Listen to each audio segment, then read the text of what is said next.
By the time you reach this stage in the journey, something subtle has already begun to shift. And if this is your first episode, no worries. This is still going to help you shift.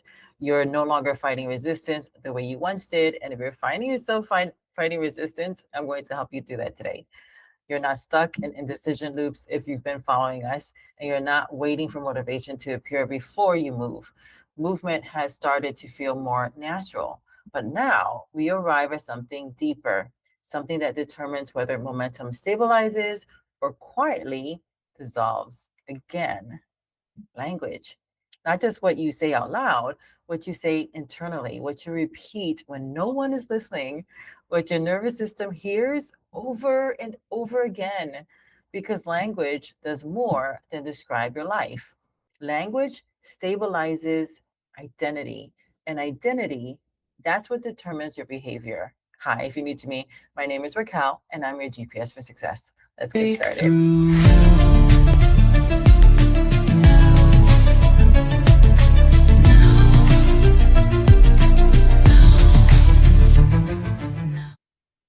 Scripture makes this connection with remarkable clarity.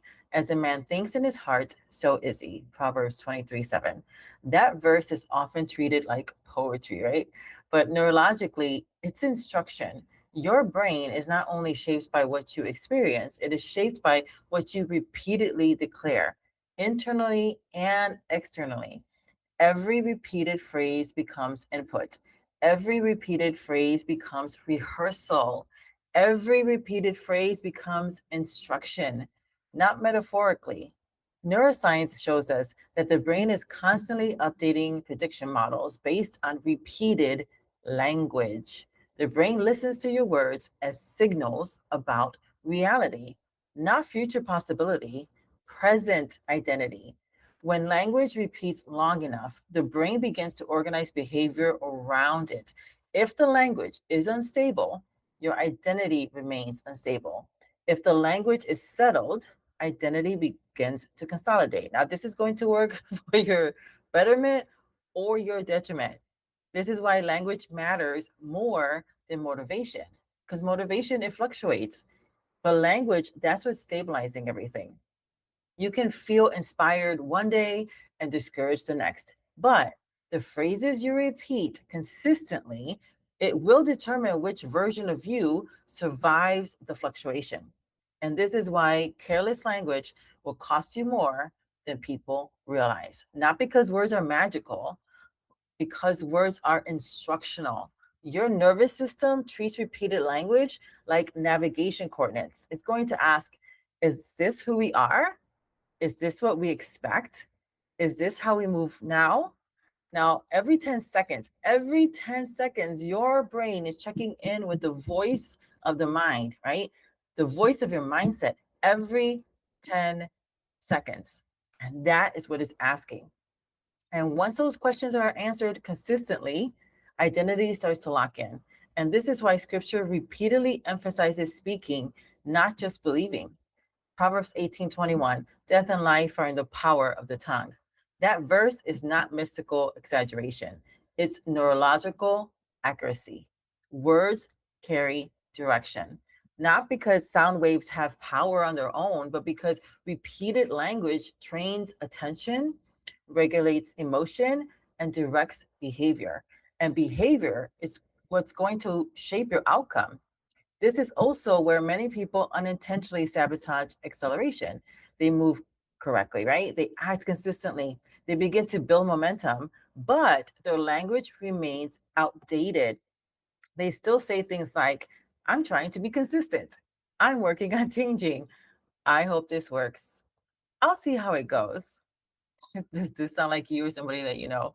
Those phrases sound harmless, but neurologically, they're signaling uncertainty, not commitment, not completion. Uncertainty tells the brain to stay alert. Alert systems, they don't stabilize, they monitor.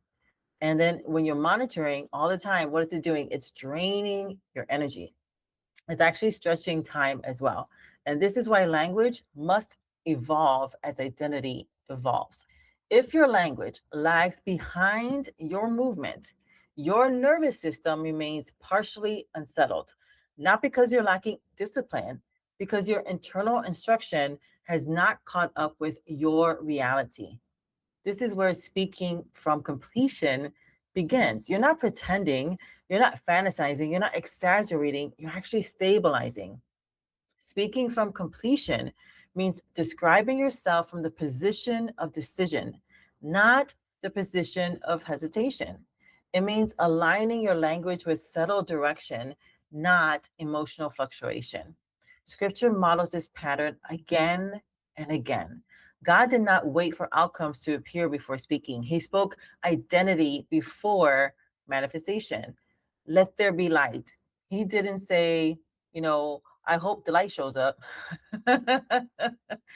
Not, we'll see if light happens. He spoke from completion, not fantasy, certainty, direction.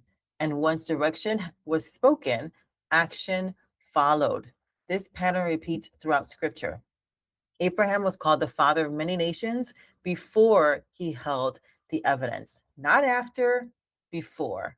That was not a denial of reality, it was a declaration of direction. And there's something that I noticed in scripture too. It was 90 days between when God changed his name from Abram to Abraham to Sarah getting pregnant and changing her name as well from Sarai to Sarah. And how do I know that? Because it says within a year they were going to have a baby. So if you reverse the 9 months, they were calling him that every single day for 90 days, which is a season. What if you start calling yourself what God has called you for the next 90 days? Because from a neuroscience perspective, this makes perfect sense. The brain organizes behavior based on anticipated identity. Anticipated identity. When identity becomes clear, action becomes predictable. When action becomes predictable, momentum stabilizes. And this is why declarations matter.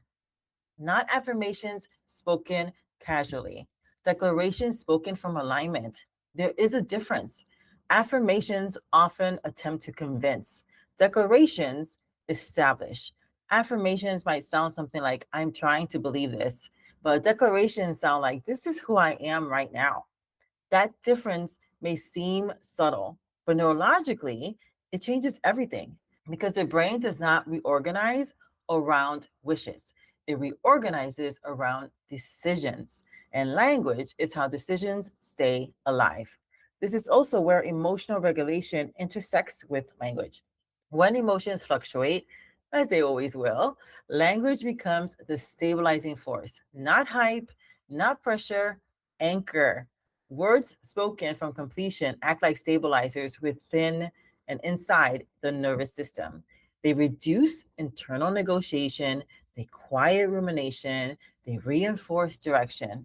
And over time, they train the body to move in agreement with the identity being spoken, not occasionally, consistently. Because repetition, what does it create? Things feel familiar. And when things feel familiar, that creates safety. And what happens? Safety restores speed. And this is why language is not the finishing touch of transformation. It is the structure that holds transformation in place. Without stabilized language, identity, it remains flexible. And flexible identity creates unstable movement. And when language becomes settled, when your words reflect completion instead of hesitation, something begins to happen. Movement stops feeling dramatic. Execution stops feeling emotional. Progress stops feeling fragile. Not because life became easier, because identity became anchored. And once identity anchors, time begins to cooperate. Now that we've established that language stabilizes identity, we need to make an important distinction because this is where many people become frustrated without realizing why. They've tried affirmations, they've repeated positive phrases, they've written statements in journals, they've spoken hopeful words over their lives, and yet nothing seemed to stabilize. Nothing seemed to shift. Not because language doesn't work, because misaligned language creates internal resistance instead of reinforcement. And this is where we need to separate two things that are often treated as identical but are fundamentally different: affirmations and declarations. Affirmations often attempt to create belief. Declarations reinforce belief. And that difference matters more than people realize, because the brain does not stabilize identity through hopeful repetition. It's going to stabilize your identity through the congruent repetition. Neuroscience shows that when the brain hears language that contradicts internal evidence, it activates resistance instead of reinforcement. Not rebellion, protection. The brain listens for alignment between language and experience. And when the gap feels too wide, it flags the statement as unreliable. This is why many people repeat phrases like, I am confident, I am successful, I am fearless. And yet they can feel absolutely nothing. Or worse, they'll feel like some tension, not because they lack faith, because the nervous system does not respond to fantasy as safety. It responds to consistency as safety. Scripture reflects this pattern with remarkable clarity. Abraham was called the father of many nations, but notice something important. He didn't declare that randomly. He declared it from covenant, from decision, from alignment with what God had already spoken. So this wasn't wishful thinking, this was directional agreement. Declarations are not invented statements. They are aligned statements. They don't attempt to force identity. They reinforce identity already chosen. This is why declarations feel stabilizing while empty affirmations often feel exhausting. Affirmations try to override doubt. Declarations, they settle direction. And settle direction quiets internal negotiation. From a neurological perspective, repetition alone is not enough to create belief. It's emotion plus repetition plus evidence that creates consolidation. That's the formula. Repetition tells the brain this matters. Emotion tells the brain this is important. Evidence tells the brain this is real. And when all three align, identity updates. This is why scripture emphasizes doing alongside speaking. Right? James 2:17, faith without works is dead. Not because action earns belief, because action confirms belief. Every completed action becomes evidence that reinforces identity. Every aligned declaration becomes reinforcement of that evidence. That's how belief stabilizes, not through force, through agreement. This is also why speaking from completion must never become fantasy. Fantasy creates distance. Completion creates direction. Fantasy sounds like I'm already perfect. And completion sounds like I am becoming consistent because I now move when I decide. Fantasy ignores reality. Completion organizes reality. And that difference protects your nervous system from internal conflict. Because when language denies lived experience, resistance increases.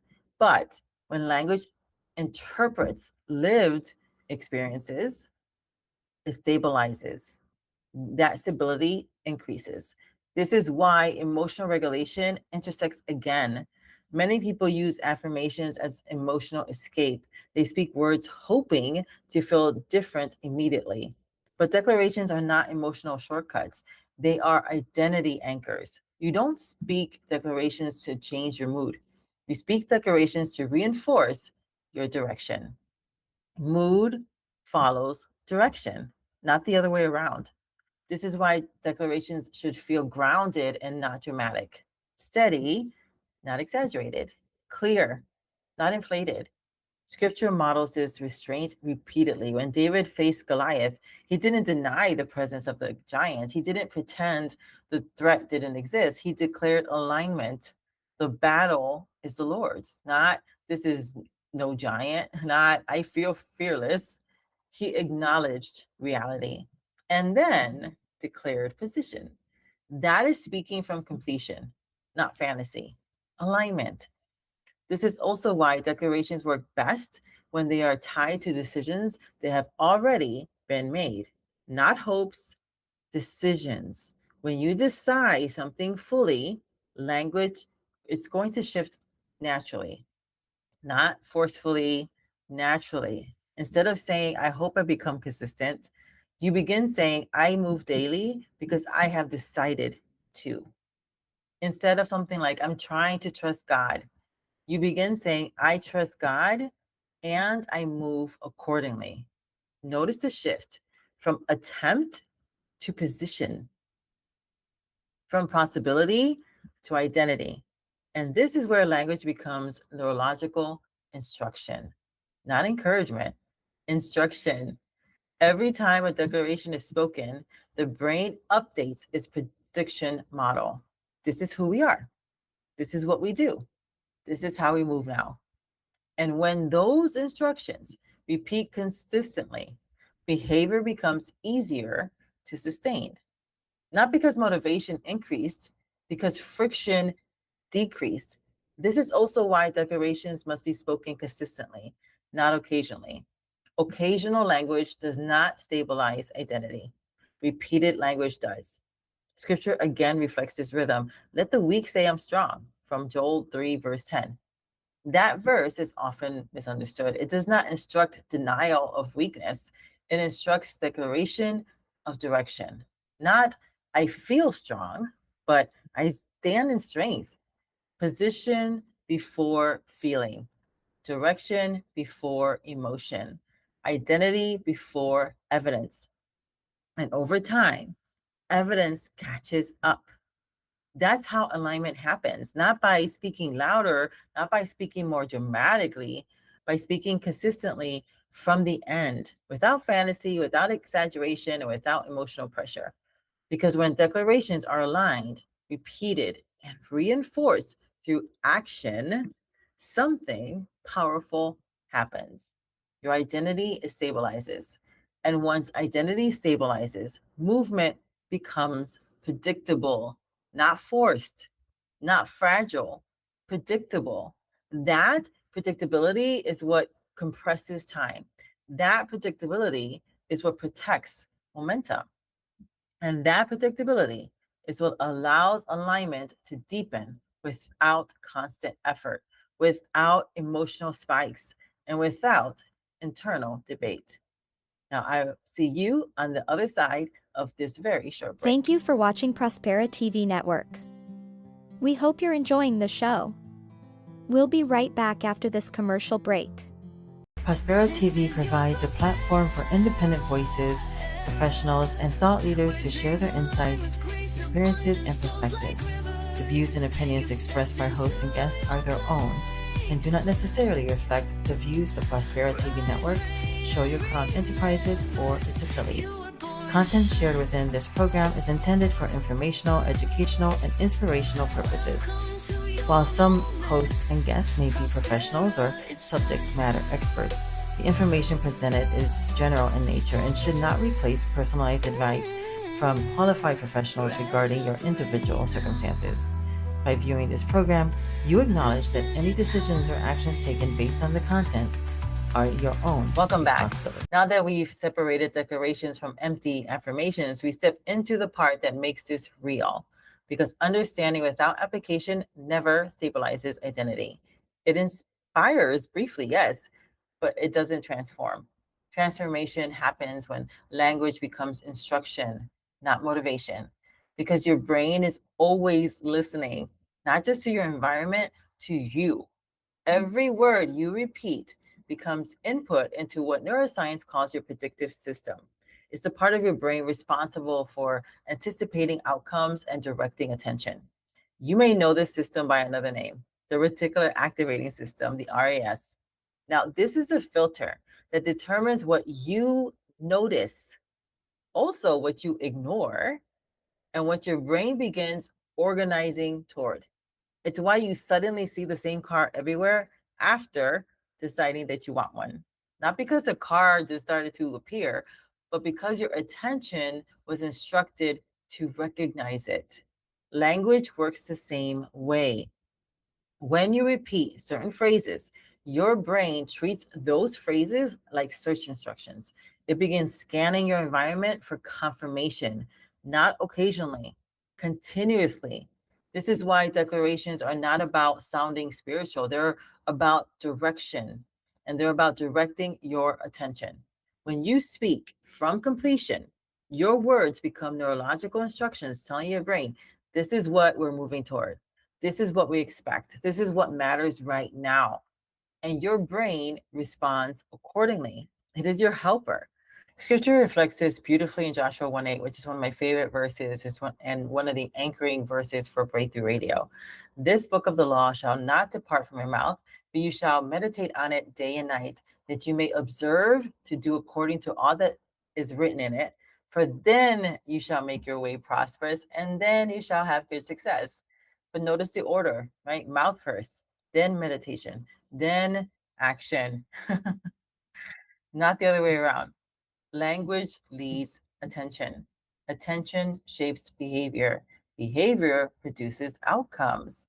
This sequence is not symbolic, it is operational. God tells us exactly how to be successful here in Joshua 1:8 and also in Romans 12:2 for us to renew our mind daily. And this is how we renew it for us to be successful. Your brain does not randomly organize behavior, it organizes behavior around repeated instruction, and repeated language becomes instruction.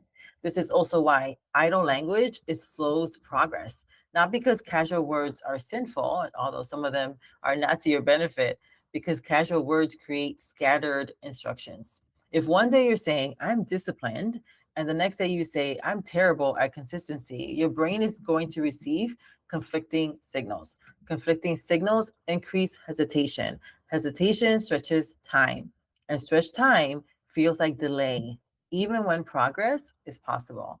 This is why consistency in language matters more than intensity. You don't need dramatic words, you need directional words, steady words, repeatable words, words that match decisions already made. This is how language becomes neurological alignment, not pressure, not hype, instruction. Now, this is where speaking from the end becomes practical, not mystical. Speaking from the end does not mean pretending you've already arrived. It means speaking from the position of decision, not uncertainty. So let's make this clear. If you are building consistency, speaking from the end does not sound like I've already mastered everything. That would be fantasy. Fantasy creates internal resistance. Instead, speaking from the end might sound like I move daily because movement is who I am now. So notice the difference. That statement does not deny process, it establishes identity. Identity directs behavior. Behavior produces evidence. Evidence stabilizes belief. That's the cycle. This is also why declarations should be rooted in obedience and not emotion, because your emotion, it fluctuates, right? But obedience, that stabilizes. When God instructed Joshua to keep the word in his mouth, he was not asking Joshua to perform emotionally. He was instructing Joshua to remain neurologically aligned day and night, repeatedly, consistently, not occasionally. This is how the brain forms stable identity loops. Repetition signals importance. Importance signals relevance. And relevance signals priority. And priority determines what your brain pursues automatically. And your brain is helping you and is actually creating 95% of your automatic actions. It's just happening. This is why speaking from completion, it reduces mental fatigue. When language is settled, decision making becomes faster. Not because life gets easier, because direction becomes clearer. Clear direction eliminates unnecessary negotiation, and negotiation is what drains energy. This is also where emotional regulation becomes essential, because speaking from completion does not mean ignoring emotion, it means guiding emotion. Let's be honest, there are going to be days when feelings do not match your declarations, right? Those days when your energy dips down, something happens, when doubt starts to whisper louder than certainty. Nothing has gone wrong. That is not failing. Nothing has gone wrong. The things that you have been thinking about the last 45 to 60 days, your brain is just giving you an offer. That's all it is. It's an offer. And your nervous system is responding to pressure, fatigue, or unfamiliar territory. But this is where declarations act like anchors, not to force emotion, to stabilize, again, what? Your direction. You speak declarations not because you feel strong, but because you have decided to move. You speak declarations not to eliminate emotion, but to organize it, because it goes thoughts, emotions, and then actions or non-actions, depending on the emotion or the thought. But it's always the root. The root is always the thoughts that we're having and that we're choosing to think about. And this is why the Psalms are filled with language that moves from emotion into declaration. David often began with honesty, right? I'm weary, I'm troubled, I'm surrounded. But he didn't stay there. He moved into declaration. The Lord is my strength. The Lord is my refuge. The Lord is my deliverer. That shift is emotional regulation through language, not suppression, alignment. Emotion is acknowledged, direction is declared, and then your identity is stabilized. And once identity stabilizes, movement continues even when feelings fluctuate. This is why speaking from completion is not about perfection, it's about positioning. You position yourself through language, you reinforce position through repetition. You stabilize that position through action. And over time, identity becomes automatic. It's not forced, it's automatic because the brain prefers efficiency. When behavior repeats long enough, it becomes default. Default behavior reduces effort. Reduced effort increases sustainability, and sustainability compresses time. That's how you have divine acceleration. That's how it happens. Not through pressure, through alignment, not through intensity, through repetition, not through emotion, through instruction. And once your words become instruction, once your language reflects settled direction, you begin to notice something remarkable. Opportunities that once felt invisible become visible. Decisions that once felt complicated become simple. Movement that once felt heavy becomes natural, not because circumstances changed immediately, because attention changed. And attention always leads movement. That's the power of speaking from completion, not imagination, instruction. Now that we've talked about language as neurological instruction, the next question becomes very practical. How do you actually build declarations that stabilize identity without slipping into exaggeration or fantasy? Because this is where many people get stuck. They understand the concept, they even agree with the principle, but when it's time to speak, they hesitate. Not because they lack faith, but because they don't want to lie to themselves. And that hesitation is actually wisdom. Declarations should never feel dishonest. They should feel directional, grounded, believable, stabilizing. So let's make this simple. A stabilizing declaration has three parts: position, behavior, and direction. Position answers, who am I now? Behavior answers, what do I do because of who I am?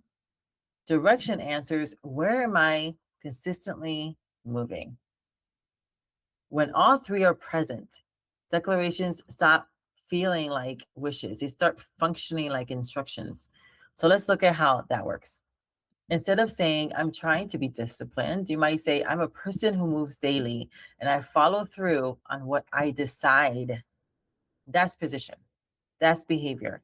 That's direction. Instead of saying something like, I hope I become more focused, you might say something like, I give my attention to what matters and I complete what I start. Again, what's happening? Position, behavior, direction.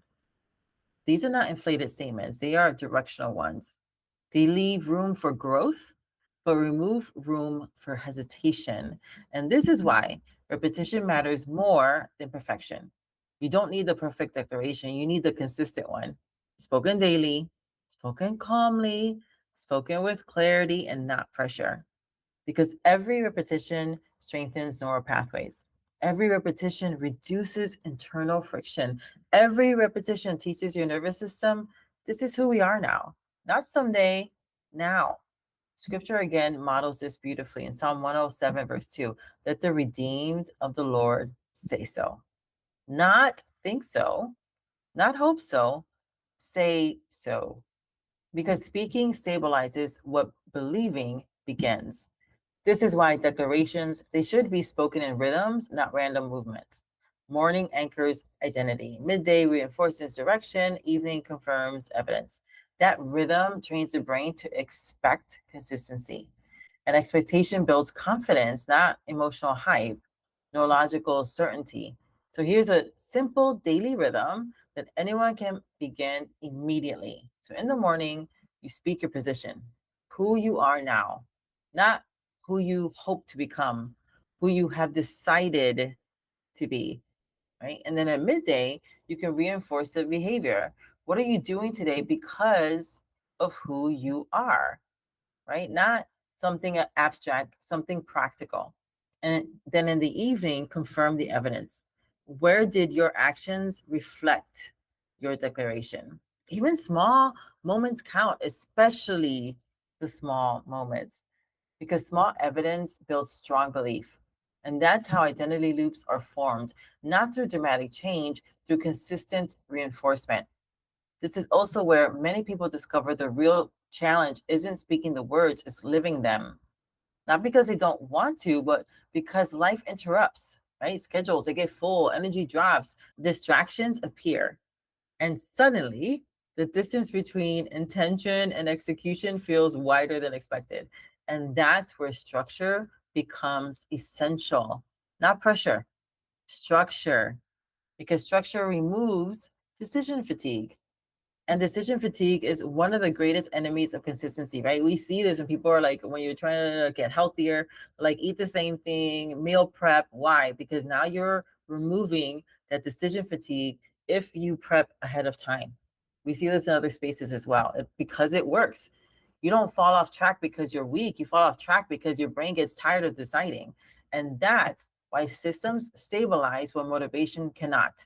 And this is exactly why I created something called Task Animal, not as another program to overwhelm you, but as a structure to simplify execution. Because what I discovered through both scripture and neuroscience is that consistency is not built through emotion, it's built through identity supported action. And Task Animal is built around that idea.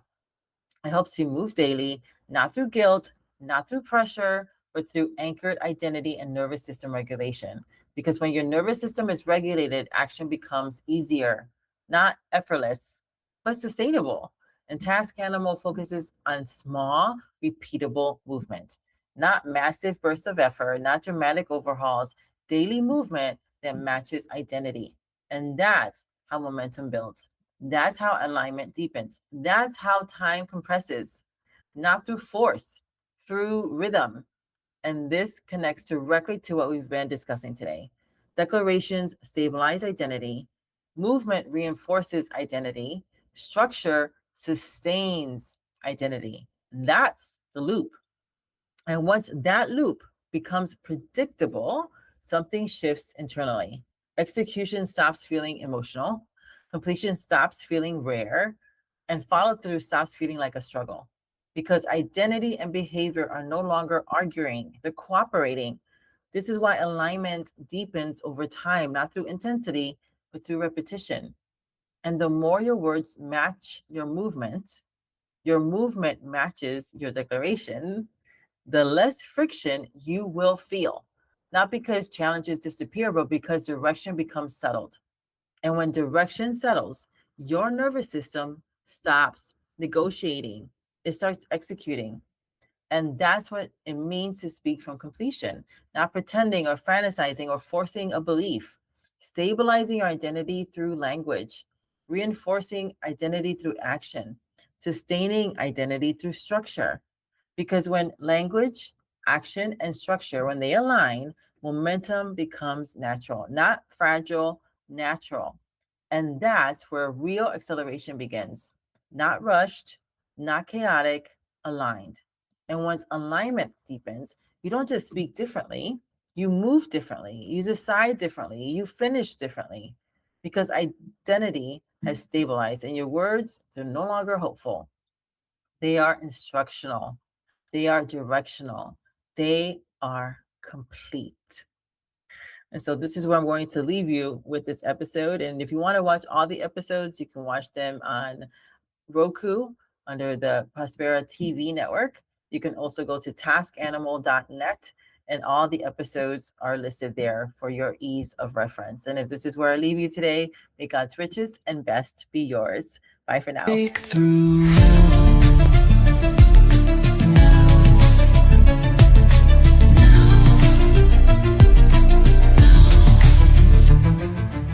This is your Prospera era, where dreams align with grace, abundance flows like rivers. You've stepped into your place. Rise, reign, and remember, you were born to shine. Welcome to your moment, Prospera, it's time. We hope you enjoyed today's show on Prospera TV Network. Make it a point to visit us on YouTube and catch all your favorite shows anytime you want. Interested in hosting a show of your own? Or advertising your business on our network? Contact Elena Rodriguez.